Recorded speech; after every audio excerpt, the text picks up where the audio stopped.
오늘 우리가 읽은 이 열왕기서는 원래 상하로 나누어져 있지 않았습니다.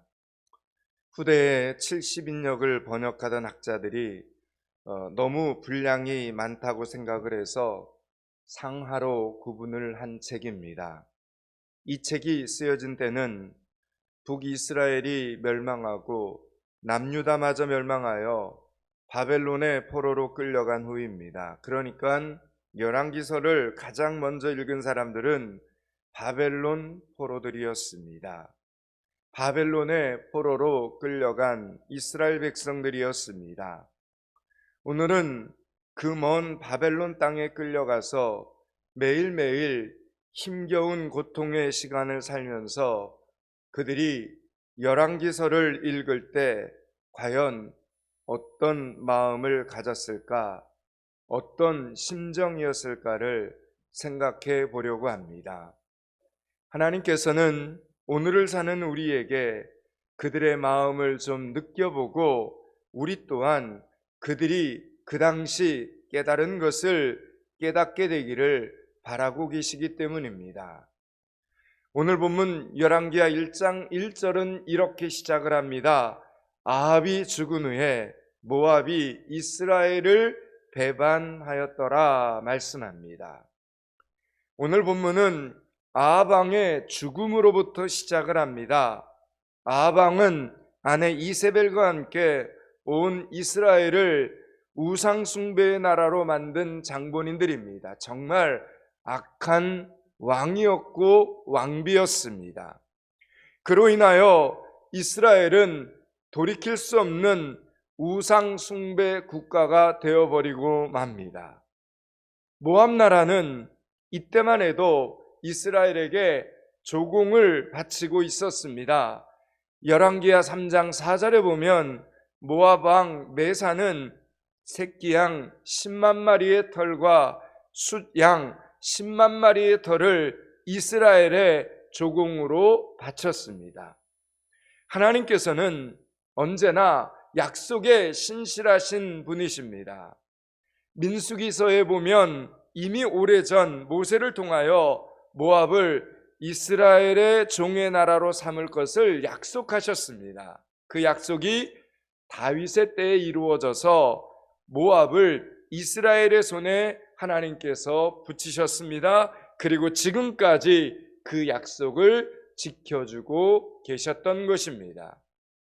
그런데 온 나라가 우상 숭배로 뒤덮이자 하나님께서는 모압을 누르고 있던 힘을 풀어버리십니다. 온 나라가 하나님의 말씀을 잊어버리자 하나님께서는 이웃 모압 나라를 누르고 있던 힘을 그냥 풀어버리십니다. 영적인 눈으로 보면 지금 나라 안에 일어나는 사건들이 야, 이거 지금 불안한 징조구나, 이러다가 우리나라 어떻게 되겠구나, 여러분 알아야 합니다.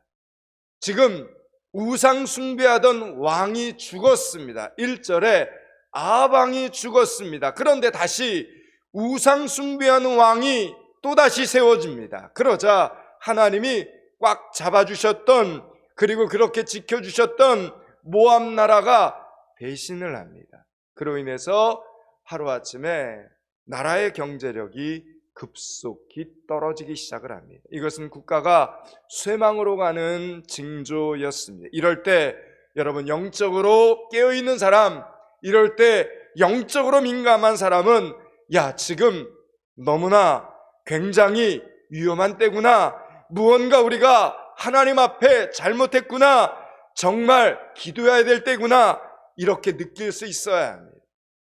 그래서 나 한 사람이라도 정신을 바짝 차리고 하나님 앞으로 나아가야겠구나, 여러분 이렇게 깨달아야 된다는 겁니다. 잠언 16장 7절은 이렇게 말씀합니다. 사람의 행위가 여호와를 기쁘시게 하면 그 사람의 원수라도 그와 더불어 화목하게 하시느니라 말씀합니다. 여러분, 하나님께서는 하나님을 기쁘시게 하는 사람들에게 하나님은 하나도 안 아까워하십니다. 쉽게 말하면 돌도 금이 되게 하십니다. 그 사람의 원수라도 친구로 지낼 수 있도록 하나님께서 상황을 아름답게 주장해 주신다라는 이야기입니다. 반대로 하나님을 무시하고 하나님의 말씀을 멸시하는 자들에게는 약도 독이 되게 하신다는 말씀입니다. 여러분, 이것은 변하지 않는 하나님의 원칙입니다. 우리가 말하기를 사람 참 안 변한다. 여러분, 이렇게 말을 하는데 하나님도 여러분 안 변하십니다. 하나님의 축복의 법칙은 절대로 변하지 않습니다. 여러분, 성경에서 보면 모든 시대마다 하나님을 높이는 자를 하나님께서 높이시고 하나님을 멸시하는 자를 하나님께서는 철저히 낮추셨습니다. 여러분, 지금 이스라엘이 왜 가난해지기 시작을 했습니까?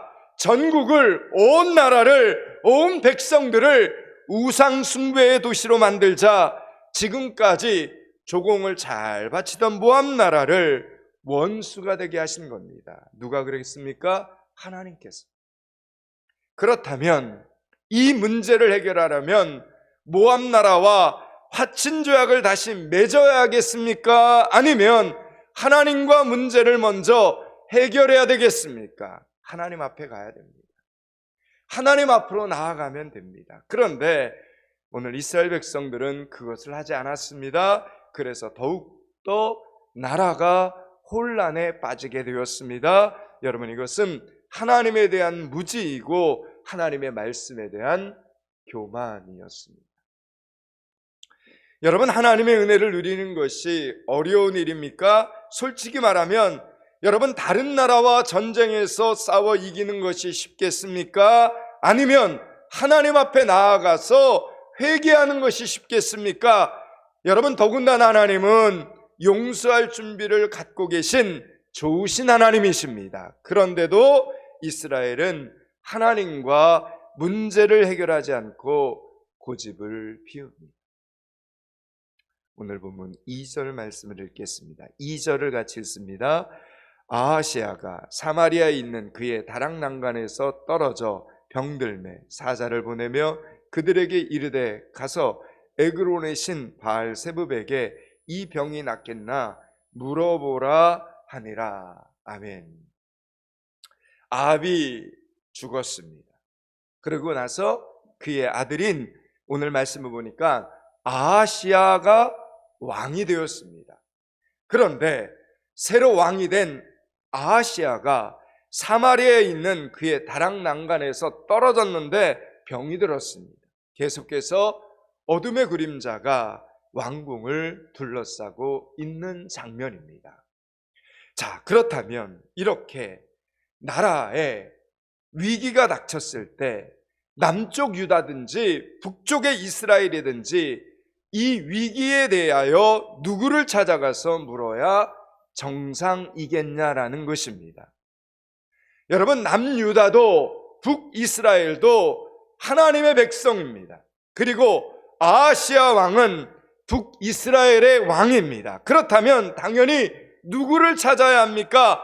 백성들의 눈이 무서워서라도 하나님을 찾고 하나님께 와서 여쭈어보아야 합니다. 적어도 지금까지의 왕들은 믿음이 있거나 없거나 나라에 무슨 일이 생기면 선지자를 찾아가서 하나님의 뜻을 묻는 게 전례였고 전통이었습니다.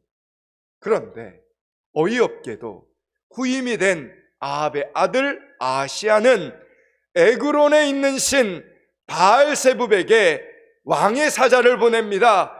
아하시아는 지금 대놓고 하나님을 무시한 채, 하나님의 말씀을 무시한 채 우상에게 자신의 앞날, 자신의 인생을 묻고 있는 장면입니다. 여러분, 생명이 위독하면 하나님을 몰랐던 세상 사람들도 아이고 하나님 이러면서 하나님을 찾기 마련인데, 지금 이 아하시아 왕은 자신의 생사 여부를 알기 위해 우상을 찾아가고 있다라는 겁니다. 여러분, 이것이 바로 그의 영적 상태를 단적으로 보여주는 장면입니다. 아하시아 왕 그에게는 하나님이 없었습니다. 하나님에 대한 두려움도 없었습니다. 하나님의 말씀이 없었습니다. 하나님이 생명의 주인이다, 이 생각 아예 하지를 않았습니다. 여러분, 누구에게나 사고는 닥칠 수 있죠. 누구에게나 살다 보면 어려움 찾아올 수 있습니다. 그런데 여러분, 인생의 문제가 닥쳤을 때 어디로 달려가는가가 중요합니다.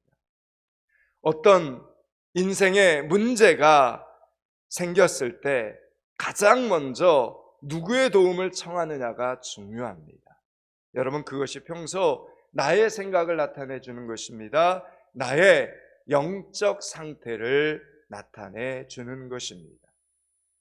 우리의 입에서는 하나님께 기도해야 되겠다라는 이 말이 자동적으로 터져 나와야 됩니다. 그리고 하나님의 성전으로 달려나와 하나님 앞에 무릎을 꿇고 기도해야 됩니다. 하나님은 아하시아 왕에게 지금 분노하십니다. 우상의 신전으로 향하는 아하시아의 이 사신들이 도착하기도 전에 엘리야 선지자를 보내십니다. 그리고 엘리야 선지자를 통해서 하나님이 직접 이렇게 말씀하십니다. 3절과 4절을 읽겠습니다. 3절 4절을 같이 읽습니다. 여호와의 사자가 디셉 사람 엘리야에게 이르되 너는 일어나 올라가서 사마리아 왕의 사자를 만나 그에게 이르기를 이스라엘에 하나님이 없어서 너희가 에그론의 신 바알 세붑에게 물으러 가느냐. 그러므로 여호와의 말씀이 내가 올라간 침상에서 내려오지 못할지라 내가 반드시 죽으리라 하셨다라.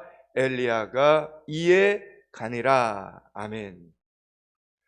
고대 건축에 대한 자료와 그림, 문서에 보면 다락난간에 그 대해서 이렇게 살펴보면 정상대로라면 다락난간에서 떨어지면 목숨을 잃을 수밖에 없는 높이입니다. 절대로 다락난간에서 그 당시에 떨어지면 다 죽습니다. 그런데 이상하게도 아하시아는 다락난간에서 떨어졌는데 말씀을 보니까 죽지 않고 그냥 병이 들었습니다. 고대 건축 구조물의 정황상 절대로 살아날 수 없는 높이인데 아직 살아있다는 것은 무엇을 의미하는 것입니까? 기회가 있다는 뜻입니다. 아직 그에게 기회가 남아있다는 것입니다. 하나님께로 돌이킬 기회가 있다는 것입니다. 하나님께서는 지금 북이스라엘의 왕인 아하시아 왕의 병든 모습을 통해 이스라엘 백성들이 깨닫고 돌아오기를 기다리고 계신 것입니다. 그러니 아직은 아하시아 왕과 이스라엘 백성들에게 아직은 기회가 있는 것입니다. 그런데 안타깝게도 그 기회를 발로 걷어차 버립니다. 지금 아하시아는 우상 숭배에 만연된 문화와 종교 예식을 따라서 블레셋 지역에 있는 에그론 신에게 가서 자신의 병이 낫겠는지 물어보라 사신을 보내고 있습니다. 죄악된 인간이 하나님 앞에서 얼마나 미련한지 기회를 주시고 또 주시고 또 주시는데도 이렇게 귀를 막고 입을 막고 눈을 막고 듣지를 않습니다. 여러분, 이 모습이 우리의 모습은 아닙니다. 하나님이 너 그렇게 살면 안 된다. 너 돌이켜야 된다. 기회를 주시고 말씀하시고 또 말씀하시는데도 여전히 고집을 부리고 그렇게 사는 우리의 모습은 아닙니다. 잠언 27장 22절은 이렇게 말씀합니다. 미련한 자를 곡물과 함께 절구에 넣고 공의로 찢을지라도 그의 미련은 벗겨지지 아니하니라. 하나님 앞에서 여러분 우리가 고집을 부리면 여러분 부릴수록 그 자체가 벌써 심판이라는 것을 알아야 됩니다. 하나님의 말씀 앞에서 아멘하지 않으면 세상에서 이리 치이고 저리 치이고 수많은 고생을 해도 또 고생할 수밖에 없는 것입니다. 지금 아하시아 왕은 입이 10개라도 할 말이 없습니다. 나는 기도를 잘 못한다. 하나님께서 하시는 말씀을 나는 잘 못 알아듣습니다. 여러분, 이렇게 핑계할 수도 없습니다. 이 시대에 누가 있었습니까? 엘리야 선지자가 있었습니다. 여러분, 왕이 직접 가야 하는 것도 아니었습니다. 그냥 사신들을 보내서 지금 나라의 운명과 내 상황이 이렇게 고통과 위기 가운데 놓여 있는데 하나님의 말씀을 통해서 이 상황을 어떻게 해야 할지 알려줄 수 없느냐고 엘리야 선지자에게 물어보라고 명령만 내렸어도 여러분 아하시아 왕은 살았습니다. 죽지 않았습니다. 그러나 그는 지금 왕의 사신을 파리의 왕이라는 파리에게서 옮기는 전염병을 막아준다는 이름을 가진 바알세붑에게 가서 내가 살겠는지 죽겠는지 물어보라고 한 겁니다. 여러분, 하나님께서는 지금 아하시아 왕에 대하여 무엇을 꾸짖고 계십니까? 그의 정치력을 지적하고 계십니까? 아니면 어떤 인간관계의 잘못을 지적하고 계십니까? 왜 난간에서 그렇게 부주의하게 떨어졌느냐 탓하고 계십니까? 아닙니다. 하나님께서 오늘 아하시아 왕을 그렇게 혹독하게 꾸짖는 이유는 단 하나입니다. 너 지금 누구에게 묻고 있느냐? 어디다 묻고 있느냐? 에글론의 신 바알세붑에게 너 지금 물으러 가느냐? 바로 이것을 지금 묻고 책망하고 있는 것입니다. 꾸짖고 있는 것입니다. 사랑하는 여러분, 우리는 지금 누구에게 물어보아야 되겠습니까? 우리의 어려움과 아픔, 우리의 슬픔과 눈물, 이 모든 문제의 대책과 방법에 대해서 누구에게 물어보아야 되겠습니까? 바이러스가 끝없이 퍼져나가고 있는 이 어려운 시기와 환난의 문제 앞에서 우리는 누구에게 물어보아야 되겠습니까? 세상 사람들이야 의학적, 과학적, 사회적, 정치적 대책이 무엇이냐고 묻고 따지겠지만 예수님을 믿는 우리들은, 예수 그리스도를 믿는 하나님의 자녀들은 누구에게 물어야 되겠습니까? 하나님께 물어야 됩니다.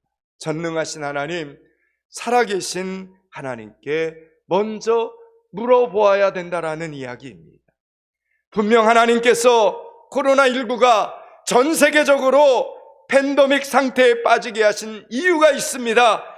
우리는 온전한 그 예방과 대책을 하나님께 날마다 물어보아야 합니다. 기도할 줄 아는 하나님의 백성들이, 기도할 줄 아는 하나님의 자녀들이 이 문제를 놓고 하나님 앞에 간절히 기도하는 시간들을 가져야 된다라는 이야기입니다. 사랑하는 여러분, 여러분의 인생의 문제를 놓고, 이 나라와 이 민족의 문제를 놓고 하나님께 기도하는 성도들이 되실 수 있기를 축원합니다. 세상 사람들 만나서 이런저런만 하지 말고 하나님 앞으로 나와서 가장 먼저 인생의 문제, 이 나라와 이 민족의 문제를 하나님께 물어보고 하나님께 기도하는 성숙한 믿음의 성도들이 되실 수 있기를 축원합니다. 오늘 보면 6절과 7절을 읽겠습니다. 6절 7절을 같이 읽습니다. 그들이 말하되 한 사람이 올라와서 우리를 만나 이르되 너희는 너희를 보낸 왕에게로 돌아가서 그에게 고하기를 여호와의 말씀이 이스라엘에 하나님이 없어서 내가 에글론의 신 바알세붑에게 물으라고 보냈느냐? 그러므로 내가 올라간 침상에서 내려오지 못할지라 내가 반드시 죽으리라 하셨다 하라 하였더라.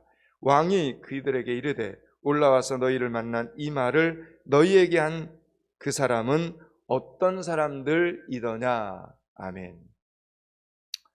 여러분, 아하시아 왕의 사람들은 엘리야가 누구인지를 지금 모르고 있는 겁니다. 심지어 털옷을 입었는데도 엘리야가 선지자라는 사실을 지금 모르고 있습니다. 이건 이상한 겁니다. 여러분, 이스라엘 사람들은 털옷을 입은 것만으로도 저 사람 선지자구나, 이렇게 이스라엘 백성들은 알고 있었습니다. 털옷은 구약에서 선지자를 상징하는 옷입니다. 그래서 구약의 마지막 선지자인 세례 요한도 낙타 털옷을 입었다, 이렇게 성경에 기록되어 있습니다. 게다가 더군다나 엘리야 선지자는 갈멜산에서 우상 숭배자 850명을 처단한 사람입니다. 그리고 3년 반 동안 가뭄으로 고생하던 이스라엘에게 살아계신 하나님의 뜻을 분명히 전함으로 장대비를 내리게 한 사람입니다. 그러니 이스라엘 백성으로서 엘리야 선지자를 모를 수가 없다라는 이야기입니다. 그렇다면 오늘 아하시아 왕의 사신들은 왜 엘리야 선지자를 몰랐던 것입니다? 여러분, 아하시아는 두로와 시돈 지역의 이방인들을 그 당시에 데려와서 저들을 나라의 고위 관직에 앉혔습니다. 적극적인 우상 숭배자였던 아버지 아합 왕과 어머니 이세벨에게서 아하시아 왕이 무엇을 배웠겠습니까? 우상 숭배하는 것을 보고 자랐습니다. 그리고 우상 숭배하는 것을 보고 배웠기에 이방의 우상 숭배자들과 합이 잘 맞았던 것입니다.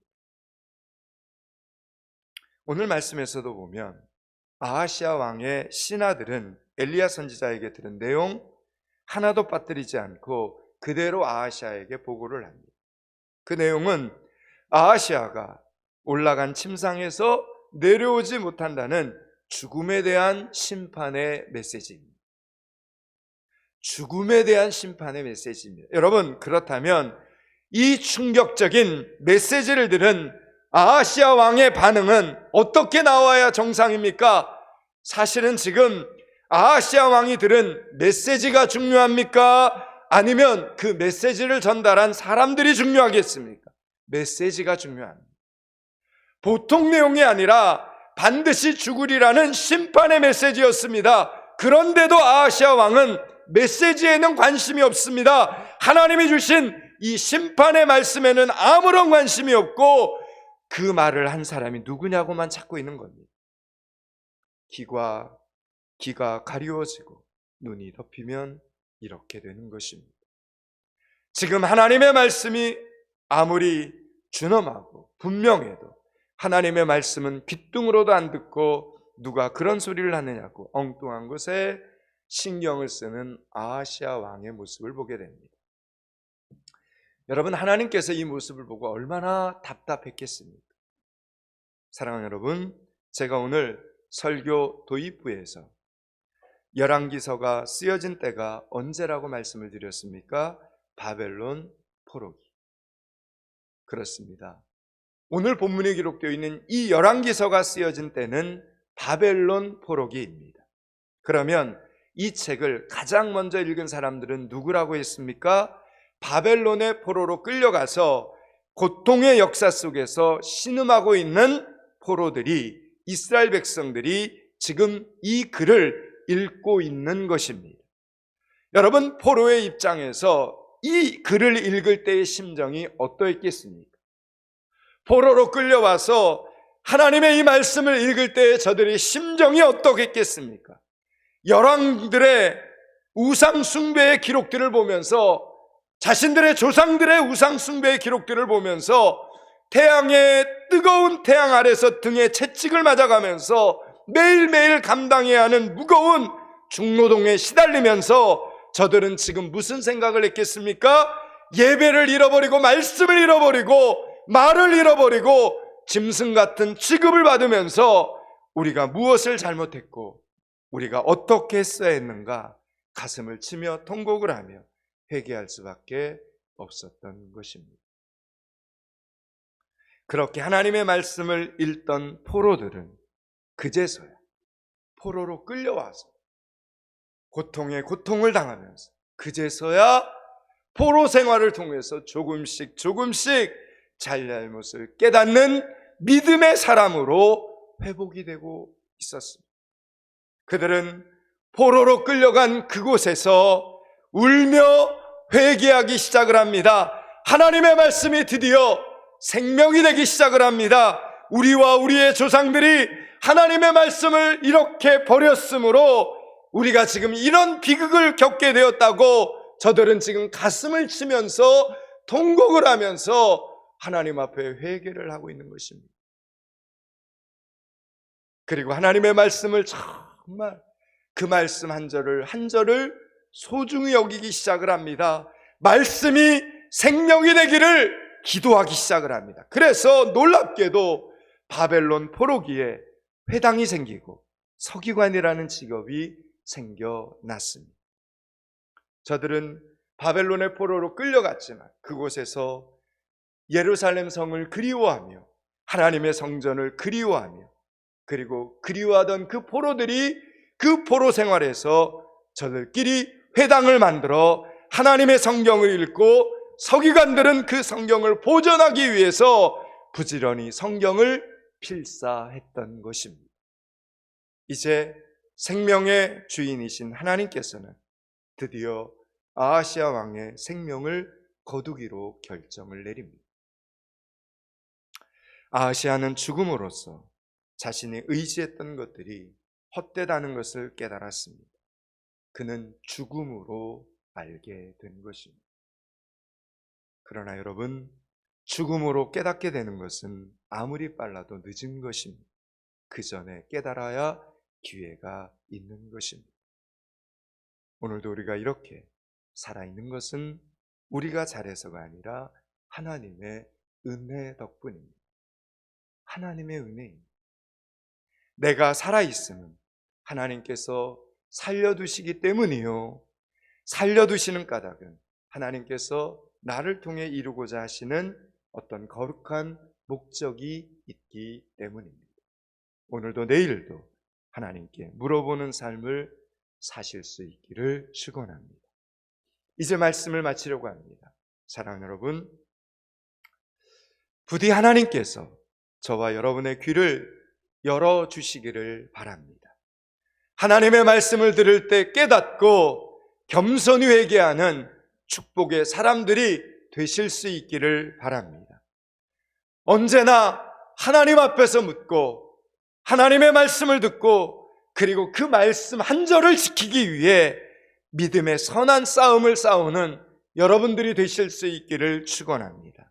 그러면 하나님께서 크게 기뻐하시면서 저와 여러분을 크게 위로해 주실 줄로 저는 믿습니다. 하나님께서 주시는 기회를 반드시 붙잡고 이 선한 믿음의 싸움에서 승리하는 여러분들이 되시기를 주님의 이름으로 축원합니다. 기도하겠습니다.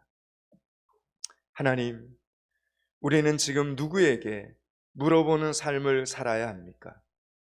창조주 하나님께, 전능하신 하나님께 물어보는 삶을 사는 성도들이 되게 하여 주시옵소서. 하나님 앞에서 물어보고 하나님의 말씀을 듣고 하나님의 말씀을 지키기 위해 최선을 다하는 삶을 사는 믿음의 성도들이 되게 하여 주시옵소서. 예수 그리스도 이름을 받들어 기도드리옵나이다. 아멘.